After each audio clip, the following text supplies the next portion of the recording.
제가 예전에 요즘에는 전혀 시간이 없어서 TV를 본 지 너무 오래됐는데요. 예전에 드라마를 많이 봤었거든요. 네, 드라마도 이제 보통 드라마 말고 이렇게 막장 드라마들 있잖아요. 굉장히 막 이렇게 욕하면서 또 보게 되는 그런 드라마들. 저게 말이 되나 그러면서도 주인공이 너무 답답하게 당하고 막 이렇게 속 시원하게 전개가 되지 않는. 근데 그런 드라마는 꼭 이제 끝까지 보게 되는 이유가 끝에 복수를 하거든요. 그렇죠. 그래서 저희가 처음에 한두 번 보다가 그걸 계속 보게 된 이유가 끝에 복수하는 거 봐야 돼서 보게 돼요. 막장 드라마를 볼 때. 참 그것이 참 속이 시원하기도 하고 그 당했던 것을 그대로 갚아주는 것을 보면서 대리만족을 하기도 하고 참 그런 것 같습니다. 제가 이제 성경을 보면서 참 가끔 이렇게 실감나게 머릿속에 그림이 그려지듯이 이렇게 참 들리는 것처럼 보이는 것처럼 나타난 말씀들이 몇 본문이 있었는데 그 중에 한 것이 오늘 본문의 이 요셉의 말씀입니다. 저는 이 요셉의 말씀을 보면서 정말 눈에 보이는 것처럼 그 형제들이 그리고 그 요셉의 그 하는 일들, 그 만남, 그 모든 것들이 참 공감이 참 많이 되더라고요. 그래서 참 제 개인적으로 좋아하는 말씀이기도 해서 오늘 설 명절을 앞두고 성도님들이 많이 안 나오시지 않을까. 그래서 제가 좋아하는 말씀을 한번 택해봤습니다. 그런데 오늘도 이렇게 많이들 나와주셔서 제가 참 제 속으로 기도 엄청 하고 있습니다. 하나님 오늘 은혜의 시간 되게 해주셨고 그런데 이제 사실 비슷한 부분이 많아요. 아까 말씀드린 그 드라마적인 요소들이 오늘 이 요셉 이야기에서 요셉이 참 억울하게 당했잖아요.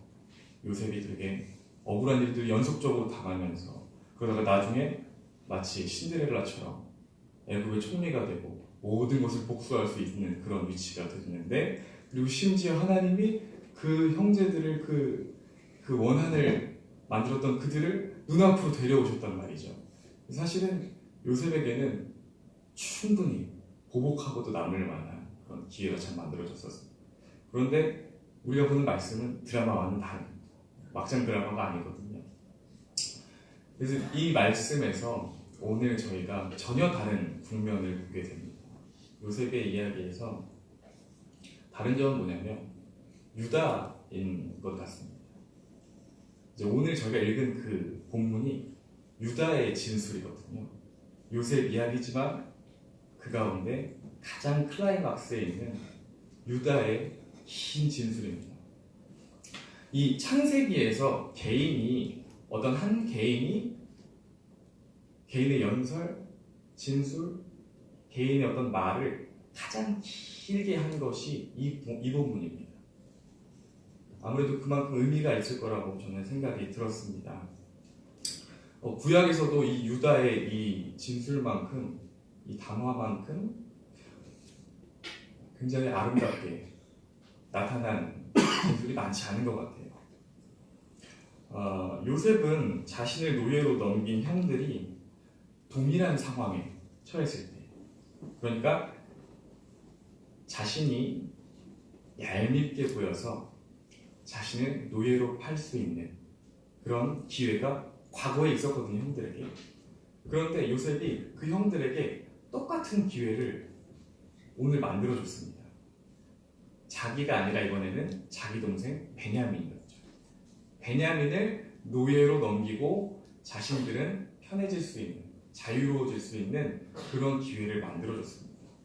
오늘 이 본문의 배경을 너무 잘 아시기 때문에 제가 간단하게 말씀을 드리겠지만 요셉은 복수를 한 것이 아니라 그 형제들이 과거에 자신들에게 했던 그 범죄, 그 행동을 또 반복할 것이냐 아니면 그들이 변화되었느냐 그것을 시험하고 있었습니다. 그것을 테스트하고 있었습니다. 하나님께서는 이스라엘의 그 자손들을 언약 백성으로 택하셨고 그리고 그들을 구원하기를 원하셨는데 그러려면 그들이 죄로부터 돌이켜야 됐어요. 그래서 요셉을 통해서 하나님께서는 그 요셉의 형제들, 야곱의 나머지 11아들을 테스트를 하십니다. 그러니까 복수하기 위한 게 아니라 그들을 구원하기 위한 테스트였던 겁니다. 그런데 오늘 이 유다의 마지막 이 진술을 통해서 그 테스트가 끝나게 됩니다.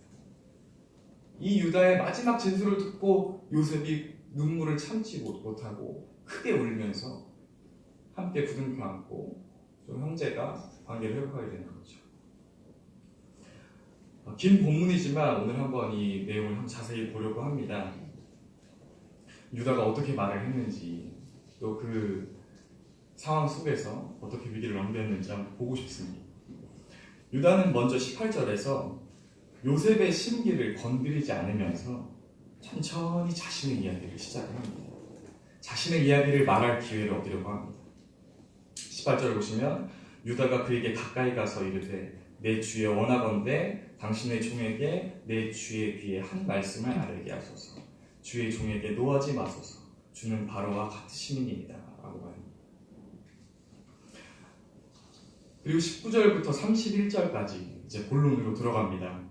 조심스럽게 유다는 아버지 야곱과 아들 베냐민의 관계에 대해서 말하기 시작을 합니다.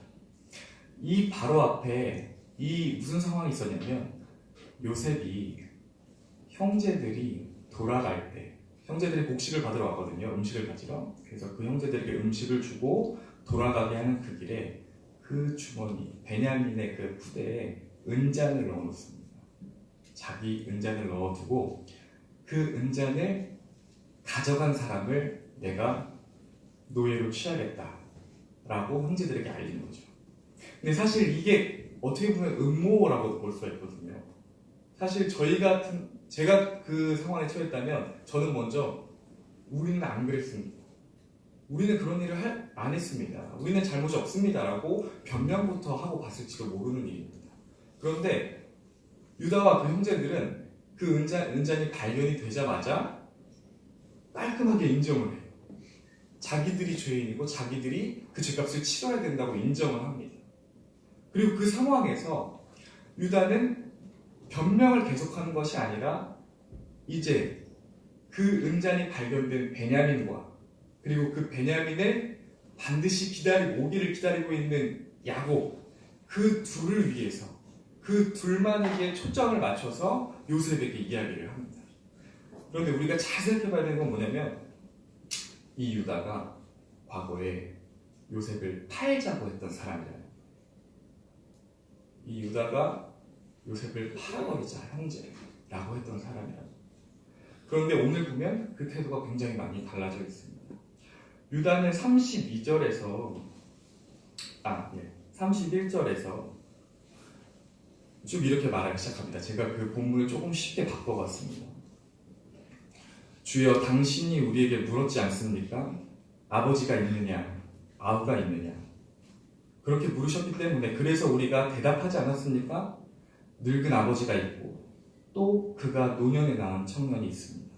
그런데 그의 형은 죽고 그의 어머니가 남긴 아들이 그 하나 남았기 때문에 우리 아버지가 그를 사랑합니다. 그리고 주께서 우리에게 그 아우를 데려오라고 하셨을 때 제가 또 말하지 않았습니까? 그 아이는 아버지 곁을 떠날 수가 없습니다. 그 아이가 아버지를 떠나면 그 아버지가 죽을 것이기 때문입니다. 그러나 주께서 막내 아우를 데려오지 않으면 만나지 않겠다 하셔서 우리가 가서 아버지에게 말했습니다. 그러나 역시 아버지께서 이 아이마저 잃으면 내가 슬퍼서 죽게 되겠다. 그렇게 말씀하셨습니다. 그리고 실제로 우리가 이 아이를 데려가지 않으면 우리 아버지는 슬퍼서 죽게 될 것입니다. 유다는 이 설명을 하면서 철저하게 자기가 아니라 아버지와 아들의 관계에 대해서만 집중해서 이야기를 합니다. 이 설명을 듣는 이로 하여금 그 아버지 야곱의 마음, 아들을 향한, 베냐민을 향한 마음이 절절하게 들리도록 얘기를 합니다. 그런데 이 설명을 하는 이 유다가 아까 말씀드렸던 것처럼 그 베냐민의 형 요셉을 팔자고 했던 그 유다라는 것이 정말 놀라운 일입니다. 저는 이 변화가 유다의 삶 속에서 있지 않았을까 그렇게 생각을 했습니다. 유다의 삶이 창세기 앞에 잠시 나오거든요. 혹시 어딘지 알고 계신가요? 유다가 며느리 다말과 부정한 관계를 맺어서 예수님의 계보가 나오거든요. 창세기 38장에 나옵니다. 사실 그 창세기 38장이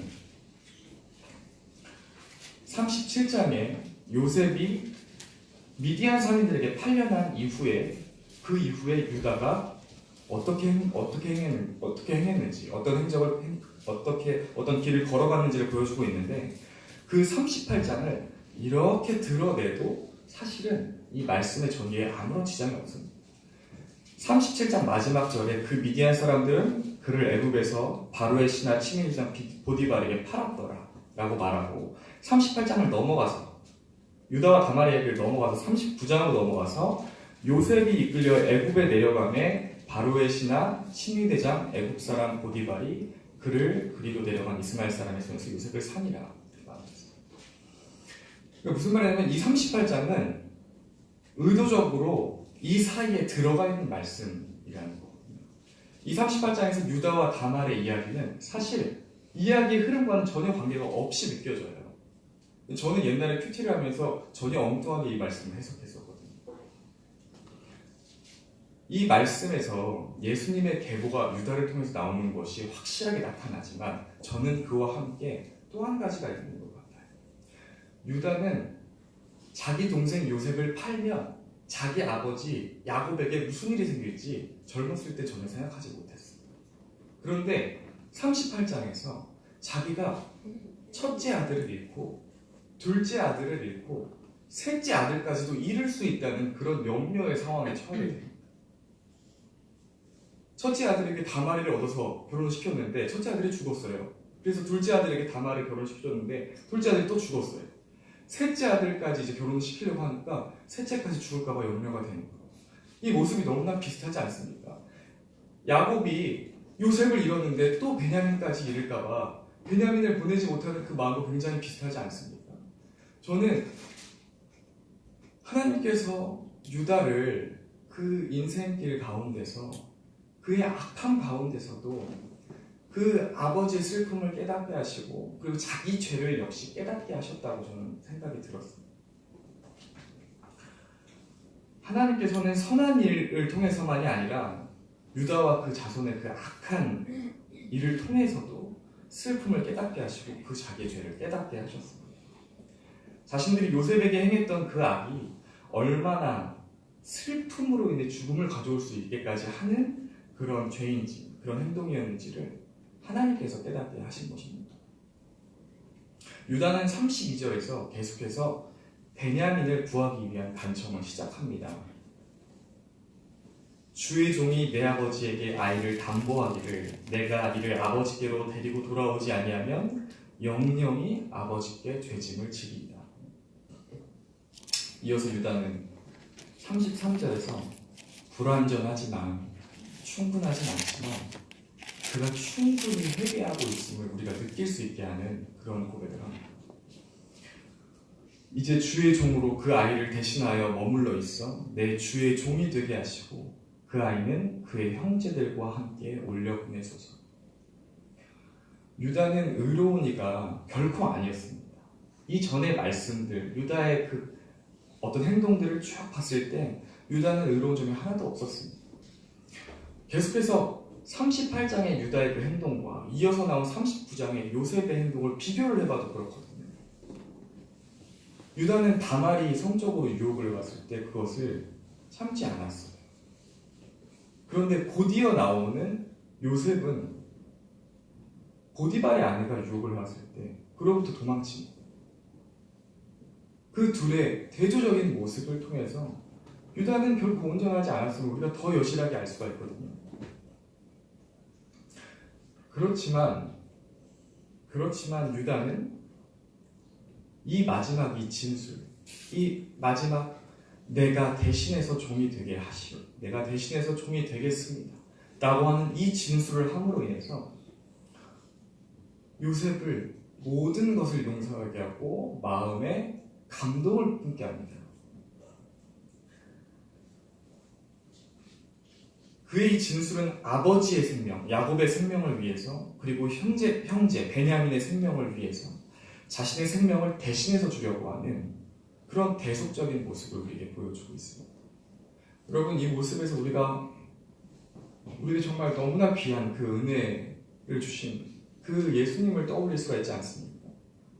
예수님께서 우리를 향하여서 그의 생명을 대신하여 주시고 우리의 죄값을 대신하시는 그 대속의 사랑을 우리가 볼 수 있지 않습니까? 물론 유다의 이 행동은 너무나 불완전하고 예수님과 비교하기에는 너무나 그런 어떤 갭이 너무나 큽니다. 그렇지만 유다는 하나님의 그 인도하심을 통해서, 그 이끄심을 통해서 자기의 죄를 깨닫고 자기의 죄인됨을 깨닫고, 그리고 지금 요셉 앞에서 자신의 죄를 회개하고 뉘우치고 있다고 저는 그 말씀을 보면서 느꼈습니다. 우리가 오늘 이 말씀을 보면서 저는 이런 말씀을 저는 생각을 했습니다. 제 포인트는 사실 다른 게 아니에요. 유다의 회개입니다. 다른 것이 아니라. 유다가 회개하는 이 모습이 있었기 때문에 요셉이 그 모든 어떤 그 형제들을 향한 의심과 그 형제들을 믿지 못했던 것들, 그리고 그 형제들을 향할 수 있었던 분명 미움도 있었을 거예요. 그런 것들이 용서가 되고 해결이 됐을 거라고 저는 생각을 합니다. 유다는 우리가 말하는 것처럼 그냥 일반적인 보통의 회개를 한 것이 아니었습니다. 우리는 그냥 내가 잘못한 것들을 용서해 주세요. 잘못했습니다. 내가 다시는 그렇게 하지 않겠습니다. 그 정도의 수준이 아니라, 근데 유다는 분명히 기억하고 있었어요. 유다와 형제들은 분명히 요셉을 향하여서 행했던 죄들을 기억하고 있었어요. 그렇기 때문에 요셉이 그 형제들을 향해서 계속해서 시험했을 때 유다와 그 형제들은 그 전에 말씀에서 계속해서 얘기를 합니다. 봐라, 우리가 요셉에게 했던 그 일로 인하여서 그 피값을 우리가 받게 되었다. 그들은 그것을 기억하고 있어요. 그리고 유다가 지금 이렇게 마지막 진술, 그 최후의 대속적인 그런 고백을 하고 있는 것은 분명히 과거의 그 행위에 대한 자기의 뉘우침과 그 죄로부터 돌이킴이 있는 것입니다. 그렇기 때문에 요셉과 동일한 요셉의 유일한 동생 베냐민을 자기의 생명을 대신해서 지키려고 하는 그러한 모습을 보여주고 있는 것입니다. 우리 그리스도인의 사랑의 모습, 그리스도인의 회개의 모습은 사실 여기에서 저는 시작된다고 생각합니다. 우리가 이제 형식적으로 사랑한다고 얘기를 하고 형식적으로 회개를 한다고 하지만 사실 우리가 그 회개의 증거가 드러나고 우리가 받은 그 그리스도의 은혜의 사랑의 증거가 드러나는 것은 사실 우리가 예수님을 닮아가느냐, 예수님께서 우리에게 주신 그 생명의 은혜, 그 모습이 역시 우리에게도 드러나느냐 라는 것입니다. 오늘 이 유다가 보여주는 자기 생명을 내어놓는 그 대속적인 진술은 진정한 회개가 있었기 때문에 나온 것이라고 저는 그렇게 생각을 합니다. 비록 그의 앞의 삶이, 그 일전의 삶이 어떤 행위냐를 떠나서 그 지금 이 순간에 과거의 그 죄를 향하여서 분명한 뉘우침이 있었기 때문에 그 형제를 향하여서 요셉과 베냐민은 라헬의 아들입니다. 루벤과 시므온과 레위와 유다 이 네 사람은 레아의 아들입니다. 이 두 아내의 남편 야곱은 라헬을 너무나 사랑했어요. 그래서 그 아들들을 특별히 예뻐했었단 말이죠. 저희들 명절 때 가보시거나 가족들끼리 모이시거나 그러셔도 느끼잖아요. 친척들끼리도 형제들끼리도 그 가족들끼리 그룹이 나눠져요. 서로 이렇게 나눠진단 말이죠. 이 유다가 요셉을 팔아버리자라고 했던 것, 그리고 루벤도 말리기는 했지만 적극적으로 말리지 않았던 것, 그리고 저는 처음에 요셉을 죽이자라고 했던 것이 시몬이 아닐까 이런 생각이 들었어요. 이건 제 개인적인 생각이에요. 왜냐하면 그 요셉이 시험을 하고 있는데, 그런데 그 요셉이 시험을 하고 있는 모습이 요셉이 자기가 당했던 모습과 굉장히 유사하거든요. 요셉이 자기를 처음에 죽이려고 했던 것처럼 자기 형제들을 향하여서 너희를 내가 죽이겠다 이렇게 말을 하고, 자기가 노예가 되었던 것처럼 내가 너희를 노예로 삼겠다 이렇게 말을 합니다. 그런데 그때 처음에 요셉이 인질로 포로로 볼모로 잡는 것이 바로 시므온이고, 그리고 시므온과 레위가 전에 세겜에서 세겜족 속 사람들이 자기들 동생, 여동생 디나를 강간했을 때 다 죽이잖아요. 그게 주역들이 누구였냐면 시므온이랑 레위였거든요. 굉장히 폭력적인 사람들이에요. 그리고 야곱이 나중에 이 12아들을 축복할 때 시므온과 레위를 향해서는 그 폭력성을 다시 한번 언급하고 축복을 하지 않습니다. 저는 이런 모습을 봤을 때 시므온이 그 폭력적인 성향이 있었고 우리가 요셉을 죽이자라고 했던 것도 처음 말했던 것도 시므온이 아닐까. 저는 그냥 이렇게 생각이 들었어요. 그런데 그런 것을 차치하고서 이 요셉이 그 형제들을 용서할 수 있었던 그 이전에 내 형제 레아의 내 아들들은 사실은 제가 생각했을 때는 요셉과 베냐민이 미울 수밖에 없어요. 자기 아버지가 두 번째 부인의 자식들과 특별히 예뻐하고 자기 형제들은 발시를 하고 예뻐해 주지도 않고 하는데 어떻게 그 형제들을 좋아할 수가 있겠습니까? 그런데 지금 보면 요셉은 비록 자기들의 죄를 범하여서 잃어버렸지만 그 둘째 베냐민은 이 미워하던 요셉의 친동생이고 그 자기들이 싫어하는 라헬 어머니 아들임에도 불구하고 생명을 계속해서 주려고 하고 있다는 거죠. 이러한 모습에서 저는 유다가 진실로 회개하고 있구나 라고 저는 느끼고 있는 거예요. 우리 그리스도인들은 명절 때 특히 죄를 많이 짓습니다. 우리들뿐만이 아니지만 특히 저는 그런 것 같아요.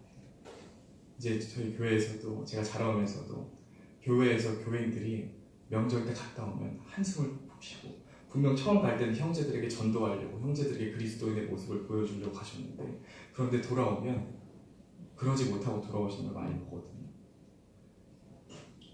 우리가 입술로만 사랑하거나 우리가 말로만 우리가 막 생명을 내어줄 것처럼 하기 때문에 그런 것은 아닌지 한번 우리가 서로를 앞두고 한번 생각해 봤으면 좋겠습니다. 오늘 말씀에서 정말 중요한 것은 다른 것이 아니라 바로 회개입니다. 설뿐이 아니라 교회에서도 마찬가지고 그리스도인이 거하는 모든 공간에서 우리가 그리스도인으로 살아가는 모든 시작이 회개이기 때문에 이 회개가 우리에게는 제일 중요하고 시작점입니다. 하나님께서 이스라엘 자손들을 언약의 울타리 안에 지키시는 것은 그 방법은 회개하도록 이끄시는 방법이었습니다. 회개해야 구원받을 수 있기 때문입니다. 요셉을 통해 그들을 구원하신 것도 그들이 죄로부터 돌이키도록 하시는 방법이었습니다. 혹시 우리에게 사랑이 없습니까? 혹시 우리가 거하는 곳에 화평케 하는 것이 혹시 없습니까? 그러면 우리 한번 간절히 기도해야 되지 않겠습니까? 회개해야 되지 않겠습니까?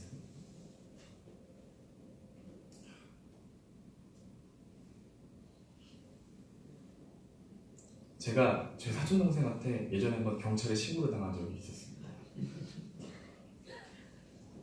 제가 제 사촌동생한테 왜 경찰에 신고를 당했냐면 저는 이제 거의 부모님, 목사님이신 부모님 그 교회에서 자라서 거의 모태신앙 자랐지만 거의 바리새인 중에도 그냥 그런 바리새인이 없었던 것 같아요. 저희 교회는 아주 그냥 예배가 많아서 천번제라고 하죠. 보통 잘 안 하는데 천번제, 그러니까 매일 그냥 교회 와서 그냥 두 시간씩 그냥 기도회를 하는 거예요. 근데 그거를 3,000일을 했어요.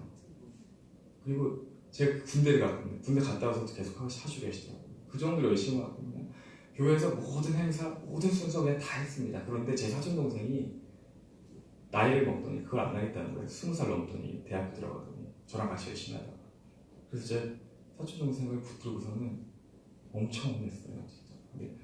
근데 저는 그게 그리스도인의 모습이라고 생각을 했어요. 저는 그렇게 가르치고. 근데 막 제가 혈기를 내면서 제가 지금은 절대 혈기를 안 내요. 정말. 그때는 정말 밑에 저보다 어린 친구한테 가혹했어요.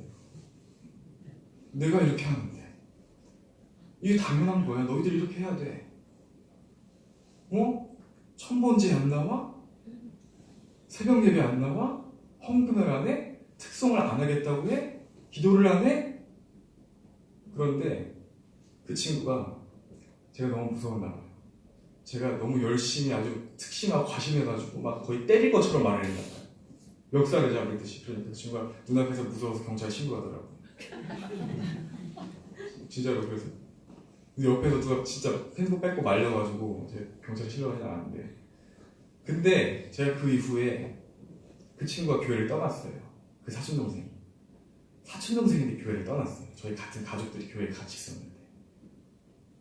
근데 그 사촌동생을 떠나고 잃어버리고 나니까 그때서야 제가 알게 되더라고요. 내가 진짜 잘못했구나. 그게 맞는 게 아니구나.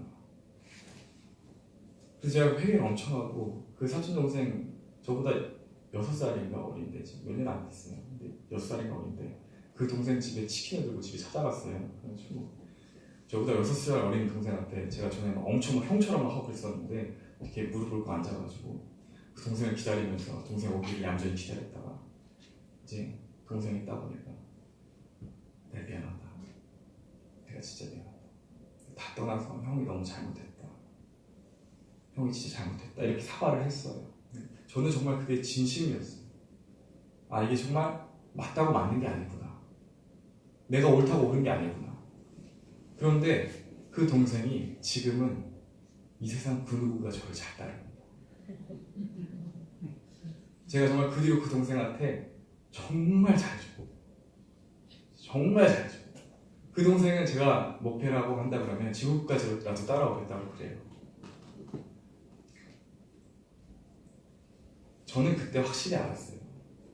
내가 전에도 사과를 많이 해보고 했지만 진짜 내가 그 동생을 사랑해서 진심으로 내가 회개를 하고, 내가 그 동생이 내가 옳은 말을 했건 맞는 말을 했건 어쨌든 간에 그 동생에게 해가 될 만한 행동을 했구나, 내가 잘못된 것을 했구나 라는 것을 내가 진짜 느끼고 회개하고, 그리고 그 동생을 향해서 그렇게 사과를 했던 거예요. 사랑이 회복이 됩니다. 저는 제가 그냥 이런 말씀을 드리는 건 저 배우라 이런 말씀이 아니에요, 절대. 그렇지만 그만큼 저는 회개에 진심이 우리의 사랑을 회복하고 우리의 관계를 회복하고 화평을 회복한다는 것을 깨달았습니다. 여러분, 우리 명절을 앞두고 있는데 오늘 한번 회개를 하시고 돌아가십시오.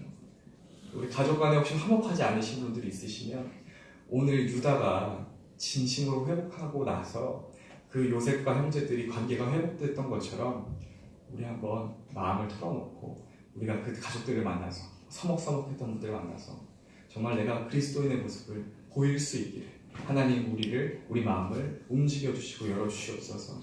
회개할 수 없는 상태면 회개하게 하여 주시옵소서.